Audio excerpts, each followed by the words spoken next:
You're standing in a quiet funeral hall. The air is heavy, not just with sorrow, but with something else. Someone hands you a plate of food. It's warm, rice, maybe a bit of meat. You smile politely. You haven't eaten all day. But as you lift the fork, something in your chest tightens. A strange pause, a small voice inside whispers, "Don't eat this." You brush it off. Maybe it's just grief making everything feel off. Maybe you're overthinking. But then you wonder, why do so many people instinctively avoid eating at funerals? Is it just superstition? Or is there something real, something ancient, hidden in that moment of hesitation? Across many parts of the world, especially in Western culture where modern logic often overrides old beliefs, funerals are seen as moments for closure, remembrance, and support. Food is offered as comfort, as tradition, as a gesture of kindness. But few ever question whether that food carries more than calories, whether it might hold emotional residue or something harder to name. And yet countless people report feeling drained, unsettled, or strangely off after eating at a funeral. Not just sad, disconnected, unwell, haunted not by ghosts but by something they can't explain. This video isn't here to spook you. It's here to ask a real question. What if the energy of grief clings to more than the room? What if it clings to what's served? What if a single bite meant as hospitality becomes a silent invitation for heaviness to enter you without your consent? You don't have to believe in spirits to feel it. You've probably already felt it. So before you take that next polite bite at a funeral, stop. There's something you should know. Part 1, Food and Grief. What energy lingers in a room of sorrow? Have you ever walked into a room after someone passed away and felt something you couldn't quite name? Not fear, not sadness exactly, just weight. Like the air itself had thickened. Now imagine sitting down to eat in that same space. The food might be warm, familiar, lovingly prepared. But your appetite? Gone. You might force a bite out of politeness, but deep down something resists. That moment when your body says no while your manners say yes, that's where the story begins. We like to believe food is just food. It nourishes, comforts, distracts. But what if food also absorbs the emotional charge of where it sits? In a hospital waiting room, coffee tastes bitter. At a funeral, even the most flavorful dish can feel strangely empty. That's not just imagination, it's energy. Not in the mystical, abstract sense, but in the way humans feel rooms. We walk into a joyful kitchen and instantly relax. We step into a tense office and feel our muscles tighten. Grief, especially collective grief, alters the atmosphere, and food soaks it up. At funerals, meals are often shared out of habit or tradition. In many American homes, it's casseroles on the counter, paper plates stacked high, people whispering near the punch bowl. The intention is love, support, a sense of normalcy. But no one really talks about the emotional residue clinging to that moment. Think about it. People have been crying over that table. Prayers were said. Regret hung in the air like smoke. Loss is loud, even when no one says a word. And when that food sits in silence, it takes on more than flavor. It takes on memory. It carries the emotional static of everyone who stood near it. That's why some people walk away from funerals feeling more than just tired. They feel drained, foggy, disconnected from themselves, not because they were sad, but because they absorbed too much. We assume funerals are for closure, but grief rarely ends in neat lines. It spills, it spreads, it clings. Especially to the most ordinary things, like a spoon, like a paper napkin, like a bite of rice. When you eat in a space charged with sorrow, your body might recognize something before your mind does. You may suddenly lose your appetite. You may feel an odd chill despite the warmth in the room. Your stomach might tighten or your thoughts grow sluggish. And still you push forward because refusing food at a funeral feels impolite. It feels wrong. But here's the truth. Honoring your body's instinct isn't disrespect. It's wisdom. You're not just eating calories, you're absorbing a moment, a story, 1,000 silent goodbyes that linger in the air long after the ceremony ends. Food, in its essence, is memory. Every bite we take carries history, family, tradition, love, but sometimes it carries pain too. And when that pain hasn't been spoken, it settles, in the walls, in the floorboards, in the dishes no one finished. This isn't about fear. It's about awareness, being present enough to recognize this meal doesn't feel like mine. This bite tastes like something I can't digest emotionally. So before you eat at a funeral, pause, not to be paranoid, but to be grounded. Ask yourself, am I hungry or am I absorbing? Am I receiving nourishment or a residue of grief? It's not always easy to tell, but your body knows. And sometimes that knowing is the only protection you need. Part 2. The unseen guest at every funeral table. You might not see them. You might not believe in them. But at almost every funeral table, there's a presence that no one speaks of, an uninvited guest who doesn't need a chair, a plate, or an introduction. Grief opens doors, not just metaphorically, but energetically. And funerals, by their very nature, are charged moments when the veil between what we know and what we don't is thinner than usual.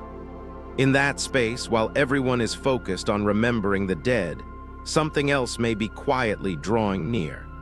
Not to scare, not to harm, but simply because sorrow calls out, and not everything that hears that call is human. There's a strange stillness around funeral food. It's not just the quietness of mourning, it's something deeper. A weight, an unseen hush. You might have noticed it before, the plate of deviled eggs that nobody finishes, the untouched casserole that suddenly feels unappetizing, the sense that some dishes feel colder than they should, even though they've just been served. Some say it's just the atmosphere, but others, especially those sensitive to energy or emotion, recognize it as something more. Not necessarily a ghost in the traditional sense, but a residual presence, a hunger that isn't physical. In moments of transition, birth, death, heartbreak, the boundaries that usually keep our world separate from the unseen grow porous. At funerals, emotions run high. Pain is raw. People are wide open, spiritually and emotionally. That openness doesn't just invite comfort. It can also attract echoes, energies that linger near loss, drawn to the heat of human emotion. You've heard the phrase, grief has a gravity. It pulls, it collects, and sometimes it gathers things you didn't mean to bring in. Imagine someone who passed suddenly with unfinished business, or someone whose grief-stricken family hasn't let go. The love is deep, but so is the attachment. Energetically speaking, it's possible that parts of that soul remain close, watching, trying to make peace, trying not to be forgotten. That's not evil. That's not strange. It's simply the complexity of letting go. But when that lingering energy is near, especially around food meant to comfort the living, the lines blur. Who is the food really for? Some cultures speak of setting aside spirit plates for the dead. But in many American funerals, especially informal ones, no such ritual exists. Everything is served on the same table, meant for guests but touched by memory, touched by mourning, and perhaps touched by more. There's a difference between a meal shared in celebration and one prepared in loss. Food offered in grief can become a conduit, a bridge between what's here and what isn't. And in that space, things can get confused. Let's be clear. This isn't about haunted mashed potatoes or spectral cupcakes. It's about what the meal represents: comfort, continuation, a return to normalcy that the spirit world may not be ready for. If a presence still lingers near the family, or even around the location where the death occurred, that transition moment can attract attention, not just from the departed, but from other entities that are drawn to sadness, confusion, or vulnerability. Again, not to scare, just to say not everything at that table is as physical as it appears. Have you ever left a funeral and felt watched, or unsettled, or unusually tired, as if something followed you home? Not a sound, not a shadow, but a sensation. That could be your body responding to the presence of the unseen.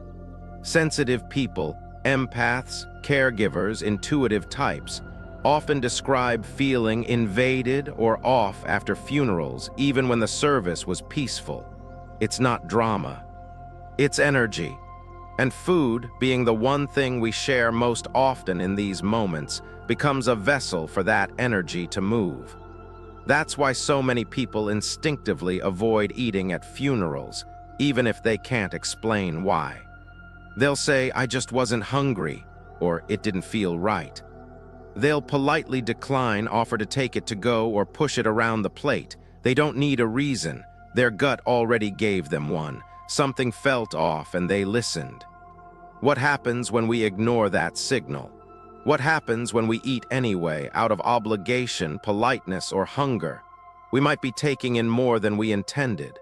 Just like emotions can be contagious, energy, especially ungrounded, lingering energy, can cling. And food passed from grieving hands, placed near tearful hugs, prepared in kitchens filled with loss, is one of the most absorbent vessels around. You might not believe in spirits, you might not have to. But the next time you sit down to eat at a funeral, pay attention to the air around you. Does the room feel still? Do your hands feel unusually cold? Does the food taste different, flat, empty, oddly metallic?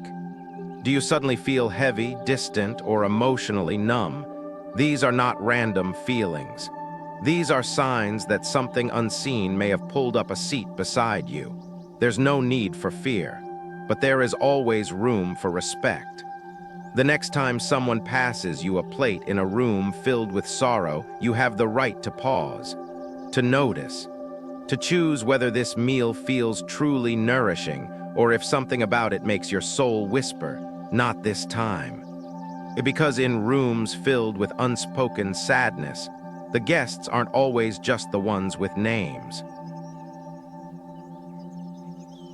Part 3, the echo effect. What you take home without knowing. You leave the funeral, smile faintly at the family, thank them for the food, and step outside into the sunlight. The air feels a little lighter. You tell yourself it's over. You did the right thing, showed up, paid your respects, maybe even comforted someone.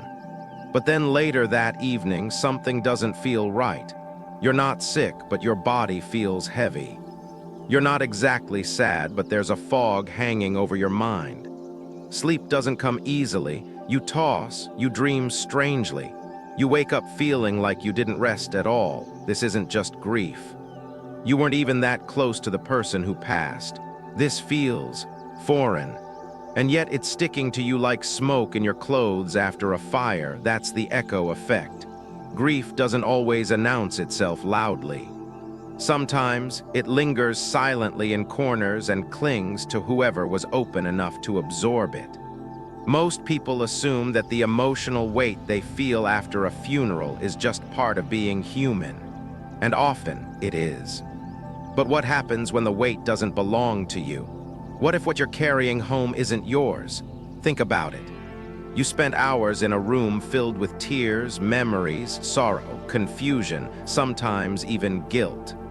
You may have hugged someone whose pain was too big for words. You may have stood near the casket, taking in the heaviness of the final goodbye. And when you sat down to eat, even for a minute, you opened yourself even more. The body softens when it eats. It becomes receptive. And in that moment when you took a bite of that funeral meal, it's possible you took in more than food. That more isn't always mystical. It can be psychological, emotional, energetic. But it matters. You might notice it in small ways. a persistent low mood, an odd dream about someone you barely know, an inexplicable irritation toward your loved ones, or a lingering sadness that doesn't match your day-to-day life.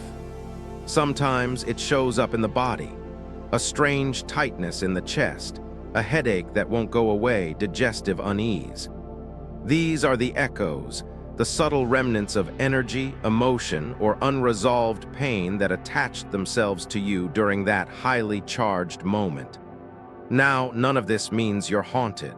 It doesn't mean something followed you home in the way Hollywood imagines it. But it does mean you're carrying something that needs to be acknowledged and gently released. Because when we ignore what we pick up energetically, it doesn't disappear. It just embeds itself deeper. And over time, those layers of unprocessed emotion can shape the way we feel, think, and even relate to the people around us. Here's the part that matters most. Most people who feel this echo effect don't realize where it came from. They blame it on work, on hormones, on the weather. And while those things can play a role, the root often lies in moments we overlooked. Moments when we were wide open emotionally, like at a funeral where we didn't close the door behind us, where we took something in but never let it go. What's the solution? Awareness, compassion, space to feel without judgment. You don't need sage or rituals or dramatic cleansing. Sometimes it's enough to sit quietly, take a few deep breaths and ask, "Is this mine?" That simple question can create a powerful shift. If it isn't yours, your body will tell you. A sigh, a release, a deep sense of recognition, that's your system saying, "Thank you, I've been holding something that needed to be seen." You can also move your body. Stretch, walk, shake out your arms. Physical movement helps release energy that's stuck. Drink water, get into sunlight, call someone who brings you back to yourself. You're not fragile, you're sensitive. And sensitivity is a strength when paired with awareness. The echo effect isn't punishment. It's just a reminder that when you walk through spaces soaked in sorrow, you need to leave the door open on the way out. So whatever clung to you has a way to leave, too. You don't need to carry everyone's grief to be a good person. You don't need to take home what isn't yours just because it sat beside you at the table. You showed up. You cared. And now you're allowed to come home fully to yourself again. Part 4, offerings or leftovers. Know what you're being served. You see the table. Folded chairs line the room, paper plates stacked high, casseroles covered in foil, crock pots steaming quietly in the corner.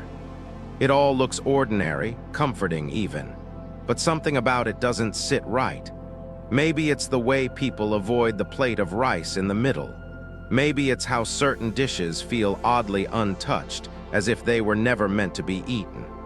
Maybe it's just you. But before you fill your plate, pause. Because at funerals, not everything on the table is for the living. And not everyone knows the difference between an offering and a leftover. In many modern American funerals, especially in formal gatherings in churches or homes, food is shared without much ceremony. Friends bring dishes. Family lays out snacks. It's meant to comfort, to create community, to help people reconnect after loss. But what often gets missed is this. Funerals aren't just social events. They're liminal spaces, threshold moments between the world of the living and whatever comes next. And in those spaces, intention matters. Energy moves differently, and food by nature absorbs that energy. You may not believe in spirits, that's fine. This isn't about belief, it's about presence, about subtle awareness. About understanding that food served in sorrow may carry a different kind of weight. Not every meal is just a meal. Sometimes it's symbolic. Sometimes it's sacred. And when there's no clear line between what's offered to the dead and what's meant for the guests, that blur can matter more than you think. In some cases, certain dishes may have been placed near the casket or left sitting quietly on a side table, meant as a tribute, an unspoken "here, something for your journey. They may look like every other plate, but their purpose was never consumption. They're gestures, symbols, and when guests, unaware, eat them out of hunger or politeness, the energy behind that food shifts. What was meant to be received in silence becomes shared without consent, and that can leave people feeling off, emotionally, physically, spiritually. Even without formal offerings, the atmosphere of grief changes how food interacts with the people present. That crock pot of mac and cheese, it might have been prepared with love, but now it's been sitting in a room thick with tears, tension, and final goodbyes. That energy doesn't just disappear, it clings. And if food is left too long, unattended, cold, stale, it doesn't just lose flavor, it loses vitality. What you're eating may be physically fine, but energetically hollow. Think about how you feel when you eat food made with resentment, or served in an argument, or rushed with no care. You feel it. The body knows. Now amplify that in a space filled with grief, confusion, and emotional vulnerability. The food becomes part of that experience. It holds memory. It remembers who stood over it, who cried next to it, who whispered goodbye with shaking hands. And if that food was ever intended as an offering to honor the dead, to symbolically send something with them, it was never meant to nourish the living. This is why so many people, especially older folks or deeply intuitive types, avoid eating certain things at funerals without knowing exactly why. They'll steer clear of food that's been sitting too long. They'll choose sealed items. Or they'll wait to eat until they get home. It's not paranoia, it's respect. For the moment, for themselves, for the unseen. The problem isn't the food, it's the disconnect. The casual way we treat meals in sacred spaces. When you do know where a dish came from, who touched it last, or why it was placed on the table at all, you open yourself up to something more than just a full stomach. You open a door. And while most of the time nothing happens, sometimes you carry something home that wasn't meant for you. So next time you're at a funeral and someone invites you to eat, don't feel pressured to say yes. Scan the room, trust your body. Ask yourself, does this feel like nourishment or obligation? Does this food feel fresh or like it's holding something back? You don't need to overthink, just listen. Some dishes are leftovers, some are offerings. And the difference isn't on the label, it's in how it makes you feel. Part 5, the danger of polite bites. When we ignore intuition. You don't want to seem rude, everyone else is eating. A plate is handed to you with kind eyes and a gentle nudge. Here, take something, they say. And even though your stomach is tight and your throat feels dry, you nod, smile, and take the plate. Because it feels like the right thing to do. Because refusing feels wrong. But deep down, your body was already saying no. That moment right there, the one where you dismiss your own discomfort in favor of politeness, is where the trouble begins. We're taught, especially in Western culture, to be agreeable. To smile, to accept, to say thank you even when something inside is screaming otherwise. And for many, especially women, especially older generations raised on etiquette and emotional caretaking, saying no feels like breaking a sacred rule. Don't offend, don't reject, don't draw attention. But in spaces of deep emotion, like funerals, your instincts are your compass. And when you ignore them, even for the sake of kindness, you open yourself to more than just guilt. You open to energetic confusion. The body knows before the brain does. It always has. That knot in your stomach, that subtle chill when you reach for a fork, that odd disconnection in your chest, those aren't dramatic reactions. They're data. They're wisdom. Your nervous system isn't being paranoid. It's responding to the environment. And when you override those signals in order to be nice, you're telling your body its truth doesn't matter. That's not just emotionally exhausting, it's spiritually risky. At funerals, where emotions hang thick and sorrow hums beneath every word, the energy is already off balance. You walk in open, soft, vulnerable. And when someone hands you food, they're often handing it from a place of grief. That grief has weight. It transfers. It doesn't mean the food is cursed. It means it's carrying something that deserves your awareness before you take it in. There are moments when declining food is seen as cold, as distant. But what if it's actually self-honoring? What if choosing not to eat isn't about judgment, but about preservation?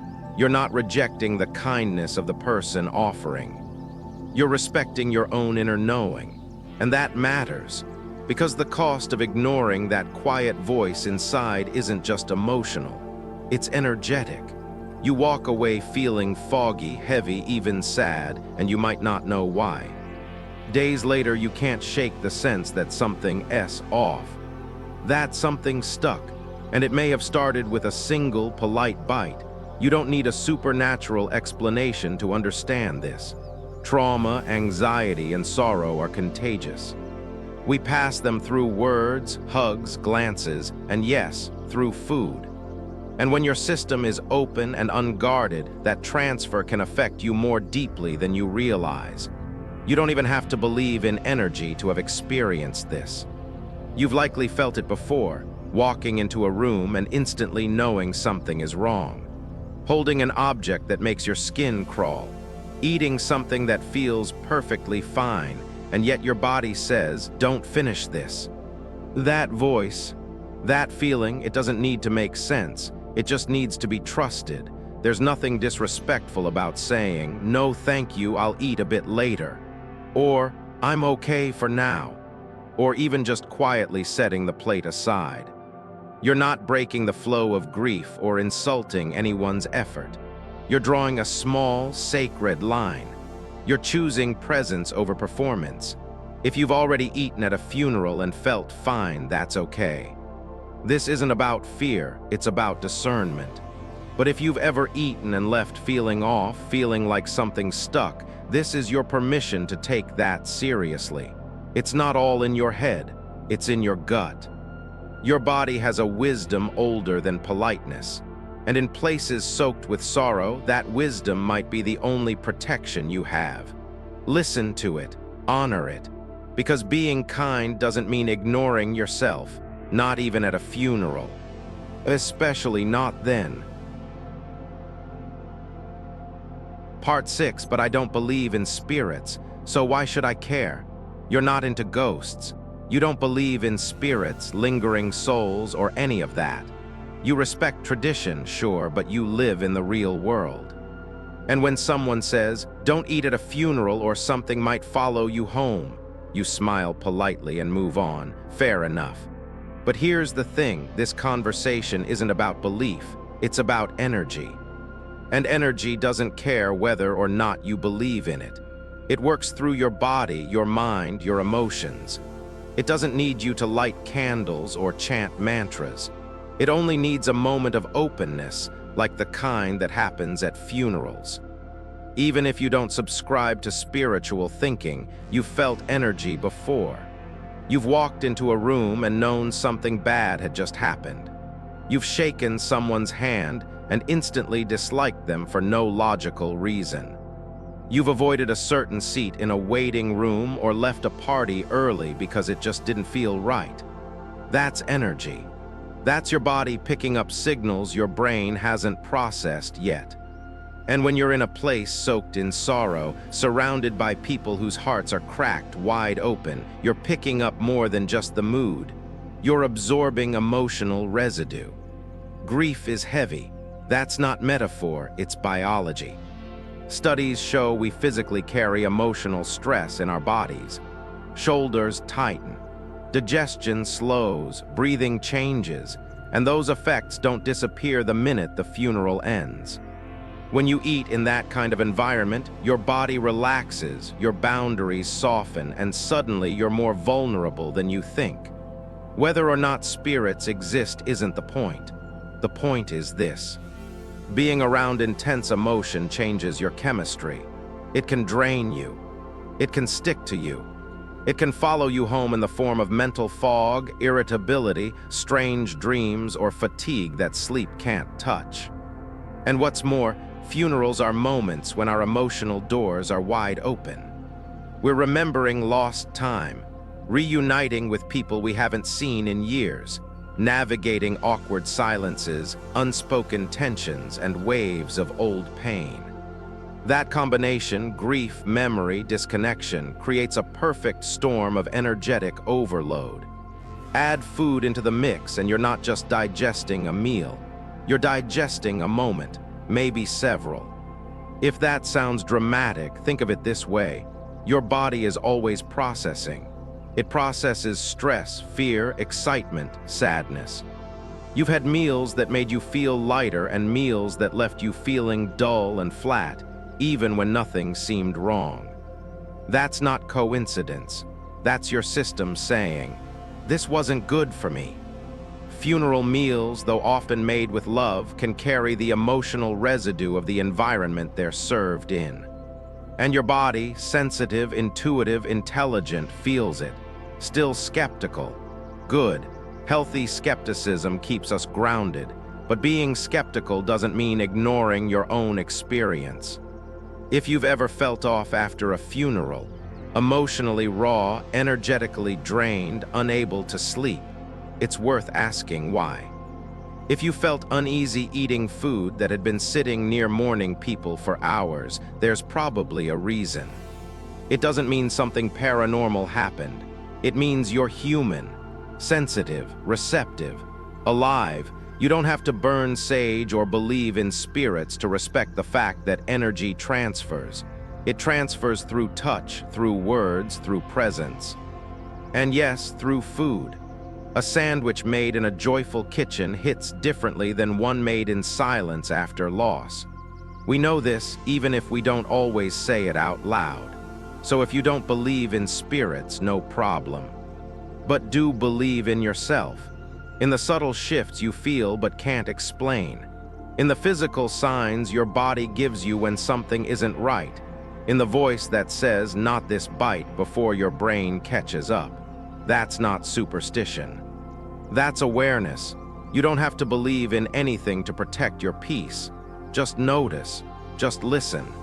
And when the energy feels off, it's okay to step back. No incense, no mantras, no drama needed.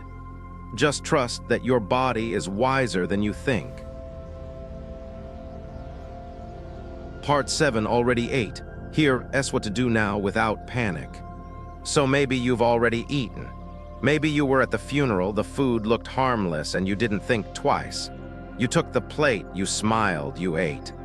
And now, maybe days later, something feels off, not catastrophic, not obvious, just heavy. Maybe your sleep is strange. Maybe you feel drained. Maybe you've been walking around with a fog you can't shake. And part of you is starting to wonder, did I pick something up that wasn't mine? Here's the first and most important thing to know. You didn't do anything wrong. There's no curse hanging over you. You're not doomed. You don't need to panic. You simply opened yourself during a time when the atmosphere was thick with grief, and you absorbed more than just food. It happens, more often than most people admit. What matters now isn't regret, it's reset. Your body and energy field are constantly recalibrating, but sometimes they need your help. So if you feel like something's stuck or lingering after a funeral meal, take a breath and give yourself permission to clear it. Gently, intentionally, without fear. You don't need rituals or incense or belief in anything mystical. You just need presence. Start with your body. Run your hands under warm water. Wash your face slowly, like you're waking up from something. Let the water remind you that you're home now, that you've stepped out of that space and back into your own. If the sun is out, go stand in it, even for 5 minutes. Let the warmth and light recalibrate you. Drink water. Move your body, stretch, walk, even shake out your arms like you're dusting off an invisible layer. These simple actions signal to your nervous system, we're okay now, you're safe. Next, check in with your emotions. Have you been feeling things that don't feel like yours? Grief that doesn't match your relationship to the person who passed?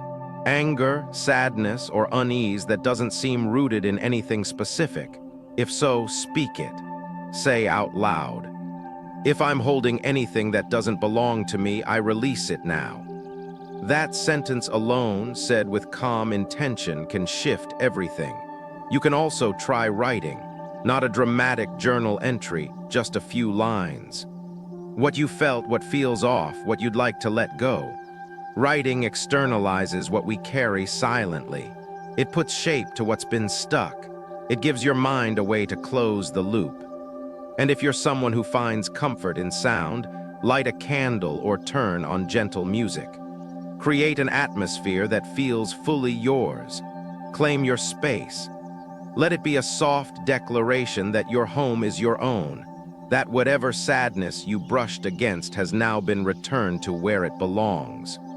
The goal here isn't to cleanse in fear. It's to come back to yourself.